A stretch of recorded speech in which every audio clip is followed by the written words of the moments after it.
ගෙදර බ්ලෙන්ඩර් එකේ තලය මොට වෙලාද? සම්බෝලයක්වත් හරියට අඹරන්න බැරුවද ඉන්නේ? අලුත් බ්ලෙන්ඩර් කෝප්පයක් ගන්න කලින් පොඩ්ඩක් ඉන්න. අද මම easy lazy channel එකෙන් කියලා දෙන්නේ සත පහක්වත් වියදම් කරන්න නැතුව විනාඩියෙන් ඔයාගේ බ්ලෙන්ඩර් එකේ තලය අලුත් එකක් වගේ මෝහත් කරගන්න පුළුවන් සුපිරි රහසක් ගැන. මේකට අපිට ඕන වෙන්නේ හැමෝගෙම කුස්සියේ තියෙන එකම දෙයක් විතරයි. ඒ තමයි ලුණු කැට. මුලින්ම බ්ලෙන්ඩර් කෝප්පය හොඳට වේල්ලා ගන්න.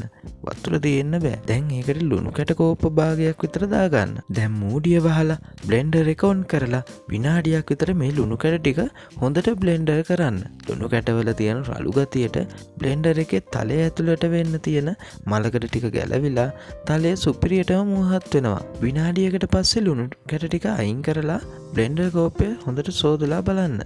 තලය අලුත් එකක් වගේ දිලිසෙනවා නේද? දැන් ඕනම තද දෙයක් තප්පරයෙන් අඹර ගන්න පුළුවන්. කුඩු වෙච්ච ලුණු ටික වීසි කරන්න නැතුව කෑමු යන පාවිච්චි කරන්නත් පුළුවන්. මේ ලේසි ක්‍රමය අදම try කරලා බලන්න.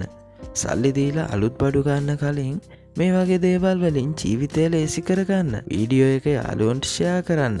තවත් රහස් දැනගන්න easy lazy channel එක අදම subscribe කරන්න. ඒ වගේම bell icon එක all කරන්න අමතක කරන්න එපා. easy lazy ජීවිතයට ලේසි පාඩමක්.